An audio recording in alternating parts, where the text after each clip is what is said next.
Assalamualaikum warahmatullahi wabarakatuh. Nama saya Nadia Ibratul A'la dari kelas PGSD 1B. Di sini saya akan menjelaskan tentang pendidikan abad 21. Globalisasi dimulai dari niat negara-negara maju untuk menghasilkan produk-produk yang bernilai tinggi dengan muatan ilmu dan teknologi yang mutakhir.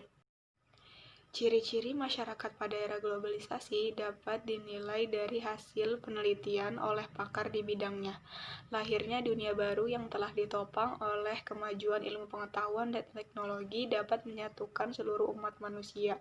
Gelombang globalisasi melahirkan dunia yang terbuka yang telah merubah aspek kehidupan manusia, baik secara politik, secara sosial dan budaya, ataupun hak dan kewajiban manusia. Yang kedua, era globalisasi dan dampaknya. Cara yang positif agar dapat mengatasi berbagai bentuk proteksionisme, khususnya yang tertutup adalah sumber daya manusia itu sendiri dipersiapkan agar dapat bersaing dengan bangsa-bangsa yang lain. Lunturnya identitas bangsa berarti lunturnya wawasan kita terhadap Nusantara sebagai salah satu tali pengikat kita sebagai bangsa. Globalisasi bukan berarti menghilangkan identitas itu sendiri, dan itu hanya terjadi bila sumber daya manusia itu dapat berkembang, dan berkembangnya itu bukan hanya di dalam ruangan yang kosong, akan tetapi berkembang dalam ruangan budayanya itu sendiri. Dampak-dampak negatif globalisasi bagi kehidupan pribadi, masyarakat, ataupun suatu bangsa yang pada taraf tuntutan dapat menjadi ancaman antara lain. Yang pertama, ancaman terhadap budaya bangsa yang ditandai oleh lahirnya budaya-budaya global, di mana unsur-unsur budaya global memasuki budaya lokal dengan sarana informasi. Yang kedua, lunturnya budaya lokal. Pengaruh budaya global terhadap budaya lokal ini dapat mempengaruhi juga pada lunturnya identitas suatu bangsa. Selanjutnya, paradigma dan tujuan pendidikan pada abad 21.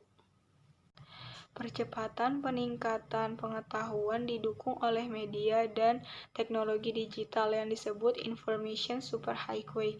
Internet dikenalkan pada tahun 1970-an. 3 konsep pendidikan pada abad 21 telah diadaptasi oleh Kementerian Pendidikan dan Kebudayaan untuk mengembangkan kurikulum untuk sekolah SMP, SMA, SMK.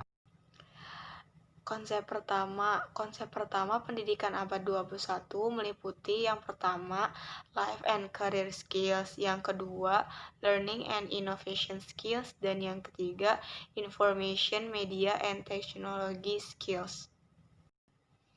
Konsep kedua yakni pendekatan saintifik. Pendekatan saintifik ini diadaptasi oleh inovators DNA yang menyatakan bahwa seseorang memiliki karakteristik sebagai inovator. Jika seseorang memiliki kemampuan untuk dapat mengasosiasikan suatu peristiwa dengan peristiwa yang lainnya, disebut dengan association. Kemampuan untuk bertanya tentang hal yang berkaitan dengan berbagai masalah yang relevan dengan desain disebut dengan questioning, membuat penelitian dengan lingkungan di sekitar atau offset atau disebut juga dengan observing, membuat jejaring untuk memperoleh hasil yang lebih baik atau dengan disebut juga networking, dan yang terakhir untuk eksperimen untuk mencapai inovasi atau disebut dengan experimenting. Konsep ketiga ini yakni penilaian autentik.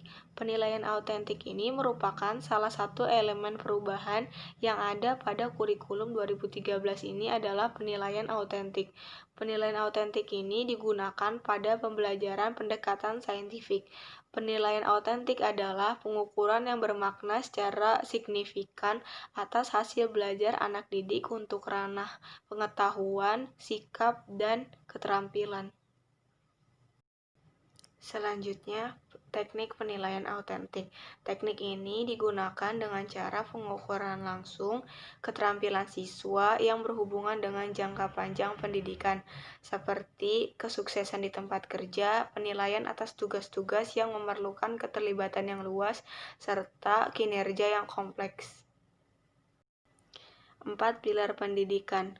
Keberhasilan pendidikan abad 21 diukur oleh 4 pilar pendidikan dalam rangka pelaksanaan pendidikan untuk masa sekarang dan masa yang akan datang yang diorientasikan pada ranah kognitif, afektif, dan psikomotorik. Pilar pendidikan menurut UNESCO terbagi menjadi 4, yakni learning to know, learning to be, learning to do, dan learning to live together. Learning to know adalah mengajarkan siswa agar memiliki pengetahuan yang fleksibel, value-added, dan siap memakai ilmu yang didapatkannya. Learning to do adalah bentuk aktualisasi dari materi yang didapatkannya. Learning to live together adalah belajar untuk saling bekerja sama. Learning to be adalah proses pemahaman terhadap kebutuhan jati diri. Baik, sekian materi yang dapat saya sampaikan. Kurang lebihnya mohon maaf. Wassalamualaikum warahmatullahi wabarakatuh.